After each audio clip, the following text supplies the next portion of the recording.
The price per barrel of oil just went up a little bit. Yeah, it was very low. I think it hits its low since 2009. Just the right other around day. $40 a barrel, and it's up a little bit today because now the stockpiles are starting to go away. They expected an increase of 2 or 3 million barrels, and they got a decrease of 2 million barrels or something like that.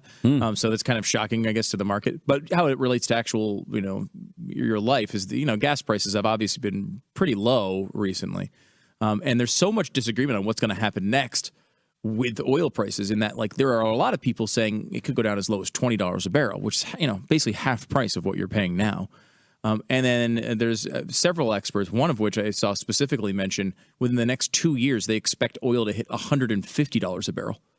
Now, I don't know if that means that you just tune it out and don't care because the predictions are so all over the board. But think about what this means for the Middle East. We talk about the Middle East all the time and ISIS and how these things develop. Saudi Arabia is expected to run a 20% deficit for their budget this year. 20%. Really? That's a lot of money to be in deficit. They are even projecting their first deficit. And they don't say it's as big, but they're projecting a deficit themselves. They are forced now to borrow money. They can't balance their budget. Venezuela, we talked about yesterday, is in serious trouble because they don't. Their production's been dropping for a long time. They don't they subsidize the oil prices anyway and gas prices in their own country. A lot of that gets sold on the black market to Colombia. It's a bizarre situation, but they're falling apart. A lot of these countries that already were unstable are really getting beaten up by this. And you can argue in some ways it's a good thing. I don't want Russia necessarily to have a lot of money. But instability, shakes into a lot of bad things. Yeah, and these extreme prices in oil are not necessarily good. I mean, I know $20 a barrel sounds really good because that's half of what it costs right now. And so then you think, well, okay, if that translates at the pump, which it doesn't always do, but if it did, that's another 50% reduction in the cost at the gas pump, which would be tremendous. It's like $1.75 a gallon here in Texas right now. At least in the Dallas Metroplex. Can you imagine spending under $1 for gas again? I can't imagine it. I can't imagine it. There's some people are saying it's possible. And I can't imagine American oil companies being able to function in that way. I mean, not for very long. A lot of them going out of business or laying off people, and that's not good for the economy.